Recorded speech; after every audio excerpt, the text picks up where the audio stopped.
from Fastnet Lighthouse at Mizzen Head. Welcome to the GCN Show.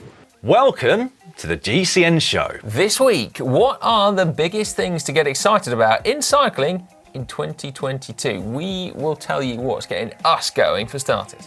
We've also got more hacks and bodges, more GCN inspiration, and some of the best news stories from the past year in cycling. It's looking blooming festive in here today, isn't it, mate? Yeah, well, we've taken the Christmas decorations down immediately.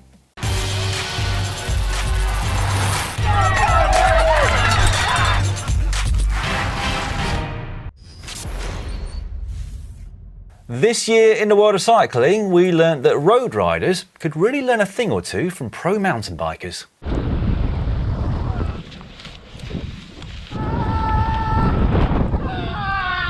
Or maybe not. Johannes Fishback there sending it, I believe they call it down. But then we also learned caution this year, particularly when riding through puddles. This was how Steve Miller's weekend went down. Oh my God. That clip reminds me of something. Soggy Bridgewood. We could not have that in, could we?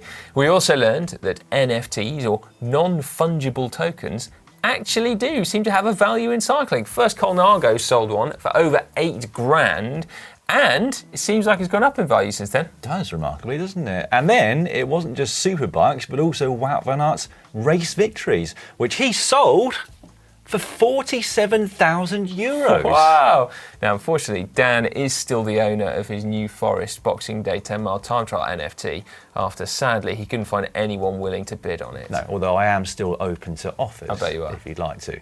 We also learned that the much-anticipated first ever women's Paris-Roubaix was every bit as good as we'd hoped for. Yeah, Lizzie Deignan showing a clean pair of heels to the rest, unlike Mathieu van der Poel, who literally had clean shoes, but could only take third behind Sonny Colbrelli in the men's race. That was a great couple of days, wasn't it? And speaking of which, we also learned once and for all that it's peak down, because Mathieu van der Poel says so. Peak down. Peak down? Sometimes peak up. That's a good answer, but Cy Richardson's not going to be happy about that. Wait a minute, I'm not taking fashion advice from a man who used to wear socks over his leg warmers, even if he is the GOAT, and he knows he's the GOAT. He's got a cap, hasn't he? Well, I'm not taking advice from a man who's been spotted riding around London in Speedos. It was for charity, Dan. Well, I think you raised more eyebrows than money on that occasion, Si. Anyway, that was all this year, but there's a hell of a lot to look forward to in the cycling world over the next 12 months. And the first thing that we're really looking forward to is watching even more epic racing. Oh, yes. Amongst new events is the Tour de France Femmes avec Zwift. And you've got to say, it's been a long time coming, hasn't it? But at long last, the end of next July is going to happen the week after the men's race finishes. Yeah, well, the day after, isn't it? Yeah, well, it starts on the last day of the men's, and that's really important, isn't it? Because it means that most of the world's press, hopefully all, will stay in France to cover 8 days of women's racing at the very highest level. We at GCN Plus will have a full production around it with pre- and post-race shows, reporters on the ground, and much more beyond that. Nice. Who's your pick for the win, Dan? Demi Vollering. Ooh. I think he's going to go up another level next year. You heard it here first. Yes, and that is the last time that you'll be hearing that prediction again, unless Vollering proves me right next July. We also, got to be said, are looking forward to some more epic battles between Mathieu van der Poel and Wout van Aert. When those two are in a race, you just want to watch it, don't you? Whether that's cyclocross or road, it's one of the most exciting rivalries of all time, in my opinion. And it becomes even more exciting, doesn't it, when you add in the likes of Julian Alaphilippe, you know, that double elite world champion. Oh, yeah. And Tom Him. Pidcock, he's pretty talented on the bike in multiple disciplines too, isn't he? And we should see them all go head to head to head to head a number of times next year, starting perhaps in Strade Bianche at the start of March, you'd have thought. There might be some other chopper there as well. Tadej Pogacar, maybe? Yeah, that is a race I'm looking forward to. But you're right. I mean, those riders, they're kind of making the sport cool again, aren't they? Because they are cool and they're not particularly calculating, or not on the surface anyway. They just seem like they're racing and having fun, which makes it fun to watch, doesn't it? It does. For diehard cycling fans and new viewers in equal measure. Incidentally, if you want to know once and for all who is, currently at least, the better rider between Van der Poel and Van Aert, check out yesterday's Racing News Show, because Cillian Kelly thinks he's quantified it statistically. And now seems like an appropriate time to remind you that we are going to have more live racing than ever before on GCN Plus over on the app, which is downloadable from Apple and Play stores. And given that we had close to 500 live events this year, that's going to take some beating, but it will. Yeah, but something to look forward to in itself next year.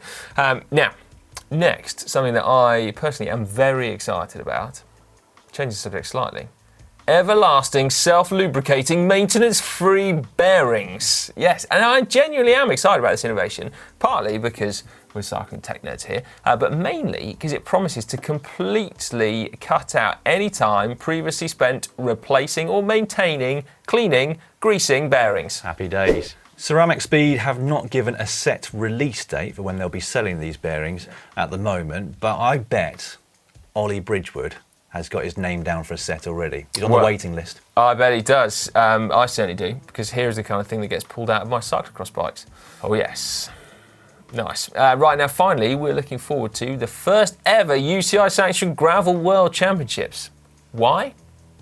Because of this. Are you considering racing the Gravel World Championships? Yes. Will you win it? I don't know. I've never done a gravel race, so. Yes, we hear that the timing and location of the Gravel Worlds could tempt some of the world's top road riders to enter, and with rainbow jerseys up for grabs, of course, you'd think they might. At this stage, we can't confirm that the jerseys will actually be these new trendy checked rainbow shirts, but we strongly suspect they might be. I could see you wearing one of them, Si. Really? To be honest, yeah. The veterans one. Not sure what that looks like, but I keep telling you, mate, I'm not a veteran yet, all right? not quite. Although I guess that does mean that this is your last chance to beat Van der Poel at an Elite World Championships on gravel. Yeah. Good luck. Joking aside, it will be an interesting event, won't it? Because you'll have top current pros up against the die-hard gravel fraternity who will no doubt be upset by how seriously the roadies are taking it. Ironic that, isn't it? Roadies taking it too seriously, so all the gravel riders moan. Just relax, guys. This is gravel. Why are you ruining it by going so fast? Why don't you just chill out and enjoy the views? And hey, man, stop working together. That's not fair. I don't think a few people are going to be very pleased with your comments, Si. Anyway, sticking with Peter's gravel. Destined, probably doesn't watch, mate. No, I don't suppose he does. But sticking with gravel for another moment, we're also looking forward to the first gravel bike to be launched that has flat handlebars, 50mm wide tyres and suspension too. Oh yes, a gravel bike that will literally have reinvented the mountain bike, closing the loop once and for all and creating a seamless cycling spectrum that links this to this, both of which will be known as of mid-2022 as gravel bikes. It's only a matter of time. Anyway, those are just some of the things that we're really looking forward to in the cycling world over the next year. But how about you? Let us know what's going to float your boat in 2022. Any personal things on the horizon, Dan, that you're looking forward to? I'm all about the racing. Really? I can't wait for all of it. The Cyclocross World Championships in Fayetteville, through to the road season. You know, even the small road races at the very beginning of February and the end of January, because you get to see all the rides in the new kit, some of whom have changed team. Commentator's nightmare, that. But it's always exciting, isn't it? Because by that point, you feel like you've been starved of it for months. Well, I mean, you're looking pretty excited now, and you've been starved of it for 2 months. So, yeah. I'm hoping that on the horizon for my 2022 is an adventure. Status. Is what, sorry? Veteran status. No, I've got another year, actually. I'm looking forward to my 39th birthday. No, I want to go on a proper adventure. It's been a while. That's calling. That's what I'm looking forward to. Yeah. So, no, I'm not looking forward to any adventures next year. I'm just going to sit on my bum on the sofa and watch bike racing. And then go and mow your lawn and blow your leaves. I will watch your adventure though when it comes out on GCN Plus. Well, yeah. What is it? I don't know yet. Working on it. I'm just at the dreaming stage. It's like the best stage, isn't it? So I could go here, I could go there. Yeah, no, we'll see. The world's your oyster, Si. Well, yeah. As long as things open up. Give or take COVID-19. Next up, your weekly GCN Inspiration, and we're going to start with an inspirational photo with a difference. So, winning the GCN Shadow Stand Photographer Edition, and incidentally, if you're wondering what the Photographer Edition is, it's a longer version of the standard Shadow Stand. I think we all were as well, Dan. Yeah, well, here I am explaining it to you, Si. Brilliant. The reason for this is so that you can get your cranks horizontal for the perfect picture. Nice.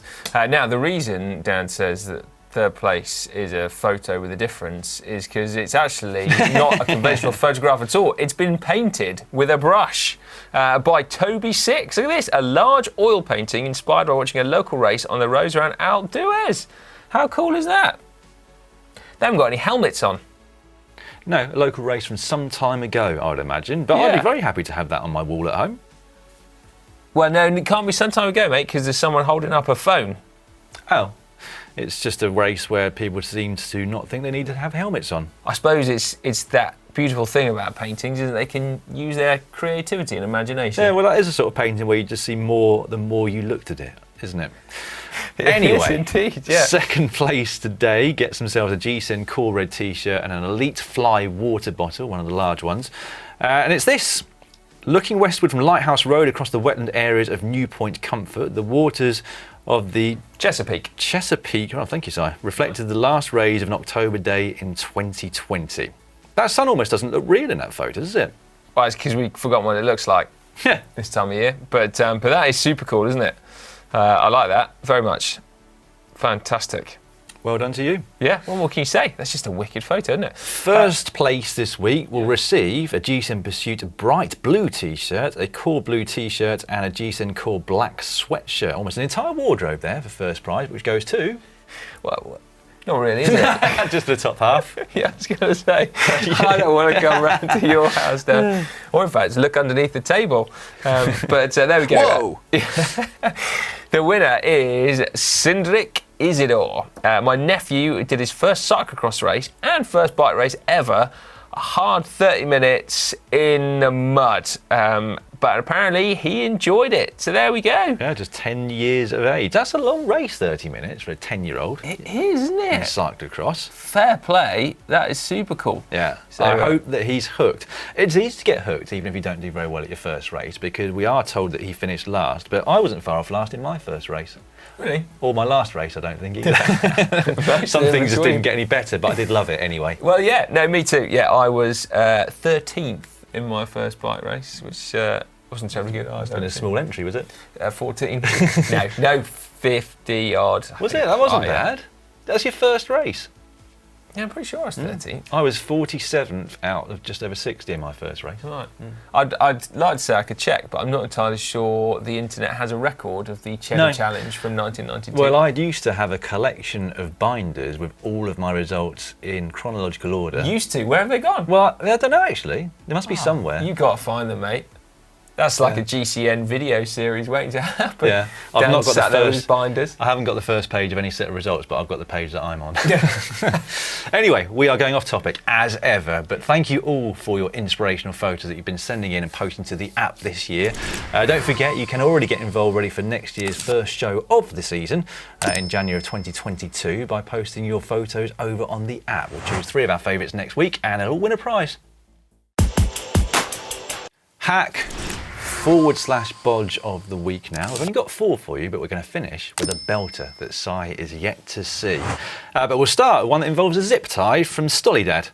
My indoor trainer does not have any attachments for a bottle cage. I used a plastic peanut butter jar and some zip ties. I recycled as best I could.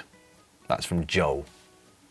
Joel, that's terrible. I mean, that really, truly sucks. What would you have done instead, Si? Electrical tape. That's Electrical terrible. tape. Electrical tape everything on a bike instead of a zip tie. Why would you not have 3D printed yourself a water bottle mount that fits perfectly on your indoor bike? I know the reason why, you don't have to answer that. Yeah. No, I'm a big fan of electrical taping stuff to bikes. I think it looks neat and it's soft, there's no hard edges, and it's not zip ties. Do you remember how long you could spend neatly putting a wired bike computer around the cables down to the speed sensor? Yes, I do indeed. Yeah, I spent a long time making that look as neat as possible, and it looked far neater than this, so I'm going Bodge. Says a lot about your adolescence, that, Dan, doesn't it?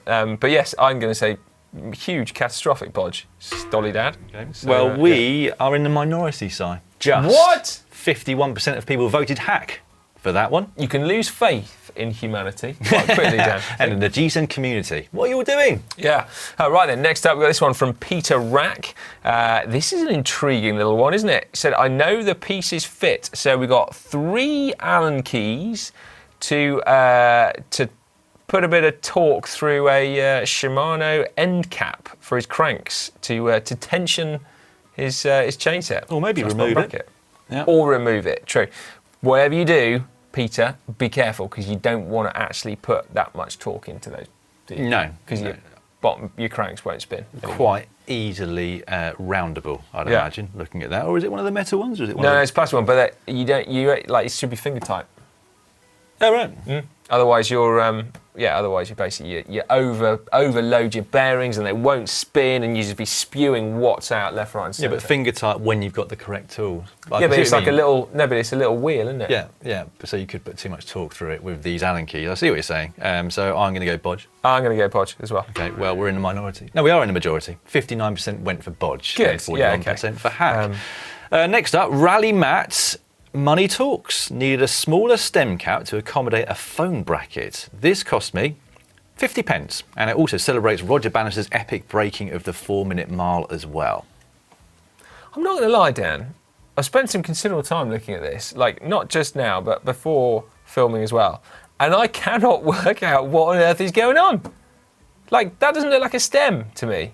Well, no, that's the phone bracket on top of the stem. And how's there an Allen key fitting on his 50p? Well, because he's drilled a hole, presumably, through the 50 pence piece, which neatly fitted onto the phone mount, and therefore the bolt goes through that and I down into the floor. see. Oh, well, that is a hack. Yeah, Isn't it? It looks rather neat, doesn't it? I mean, it does. It really I'm going does. for a hack as well, although I'd have kept the 50p, especially a special edition one like that. Yeah, you could play. There's definitely something better value out there than a 50p for a stem cap. 2 pence piece. And also, you would probably want to drill some more holes in it because they're quite weighty. 50 pence. So, well, it would let water in if you drilled more holes in, adding to the weight of the bike. Anyway, I'm going with hack for that. So is Si. 77% of you voted hack on that one. But we're going to leave that we have left the best until last. Go on then. Just for What this is it? week. The last hack / Bodge of the entire year is a definite hack, Si. He hasn't seen it yet. Ready? Yeah. It's a 3D printed hack. chain keeper. Oh, well, that's left you confused, isn't it? I can see your head about to explode, Si. It comes in from Shane W 50273. I wanted a chain keeper for a through axle and thought I'd make it extra rare and special. So I 3D printed a couple and made sure it was endorsed by a person with a racing background, the most critical eye in chain keepers, and a show that does hacks or bodges. Dan Lloyd, I've got your copy in the mail once I figure out where to send it. I don't know what to say. Genuinely. I mean, to be fair, like, if ever you're going to have a chain keeper on a bike with a through axle, it's kind of almost already a chain keeper in itself, isn't it? The axle. So if you've got, time to kill and money to burn, you might as well 3D print it. With my name on it. Yeah. Well, don't let jealousy cloud your voting. I genuinely don't know what to say. Well, I'm going with hack, quite obviously. Well, I know. God, 89% of you lot thought that was a hack as well. Well, of course they did, Si. I mean, I don't know what the 11% were thinking, to be quite honest. You're going to have to tune in next year for the final judgment. I can't work out what to say Si's now. reserving judgment whilst he thinks about it. Well, thank you, Shane, for making that. And in terms of the address, send me a DM on my social media account somewhere and I'll let you know our office address because I would absolutely love to get my hands on that. We don't actually have a caption competition for you this week because as we record this, last week's show hasn't been released. So there have been no captions underneath the video because it's not out there on the World Wide Web. Well, that's it. There haven't been any comments either because the week hasn't happened yet. No, so we'll have to leave both of those sections, but it does give us the opportunity right now to say a huge thank you to all of you who get involved by watching, but also by commenting underneath the GCN videos. Lots of them are witty, lots of them are insightful, there's lots of opinions out there, and we try and read as many as we possibly can. And it's safe to say that without all those comments and without that community, it would be a worse place, wouldn't it? Well, yeah. There wouldn't be very much here, would there? Although, without them, I would win the caption competition every single week. I'd have more bike bottles at home than beer bottles. That is true, actually. Yeah, that would be a positive thing, except for the odd week where you're not here and I get to win. So, which doesn't happen very often. But yeah, anyway, rest assured that there might not be a comment of the week section here and now, but we will have been reading and replying to your comments over the last week anyway. That hasn't happened yet, of course. It's all very confusing, really, isn't it? But what we can do is tell you what is coming up on the channel over the next week. So, starting tomorrow, Wednesday, we've got an epic ride. Fueled versus unfueled, carbs versus protein versus fat. Ooh. Who's going to draw the short straw? Anyway, that'll be interesting, won't it? Carbs versus fat versus protein. And then on Thursday, we've got top 10 best ways to start the new year. So that'll give you a couple of days to plan for how you're going to start the new year. Because I'm pretty sure that's the 30th. I should probably watch that. Really? Yeah, well, I'm not going to set any New Year's resolutions this year, I don't think. Really? Because I'm just very happy with the way I live my life as things stand. On Friday, gravel and whiskey. Actually, I might make a New Year's resolution for that. Riding the Adventure Coast. That sounds like a good one. Sounds like the most hipster gravel ride of all time, doesn't it? Yes, that will be really good. Mark Beaumont returns to GCN for this one. And then on Saturday, we've got an actual world superbiker to races on a push bike. So that'll be quite interesting. And then finally, on Sunday, it's tandem versus TT bike. So we'll find out whether two people on a tandem are faster than one person on a TT bike. So there we go. Yeah. In terms of racing over on GCN Plus, we've actually got a lot for you over this holiday period. All cyclocross, of course. We've got the Super Prestige from Hayden today. That might already have been on, depending on when the show comes out. And that Super Prestige series continues on Thursday. On Friday and Saturday, we've got the next two rounds of the X2O Bad Cammers Trophy. And then on the Sunday, the 2nd of January, it's the next round of the World Cup from the Hulst. There are territory restrictions, especially on that World Cup. So if you are thinking about subscribing to GCN Plus, make sure you check what is available where you are. That's right. And then, of course, there will also be a GCN Plus film as well. Very wintry. It's West Fjords Riding Iceland, which is a jaw-dropping documentary, it's got to be said. Yeah, check it out. Right, ceremonious put down of the laptops. That was 2021, Dan. Well, that was the last GCN show for another year, our 9th year of doing GCN shows, Si. Wow. It's gone quick, hasn't it? Yeah, it has. I mean, like the years have clearly added up. And this is why I've said that you'll be a veteran before you know it, Si. Well, I know. By the time we get, I know. Actually, no, that's not quite true. We'll have done 500 GCN shows before I become a veteran. That's nice. We'll hit that more important milestone first. Yeah, you're going to retire from being a presenter before I can call you a veteran, aren't you? Yeah. Anyway, we've digressed yet again. Thank you all for watching all of the content that we put out there this year. It's very much appreciated, and we've got plenty more to come for you in 2022, so don't go anywhere. That's right. Big thumbs up to all of you that have hung on till the bitter end as well. We appreciate that. #commitment.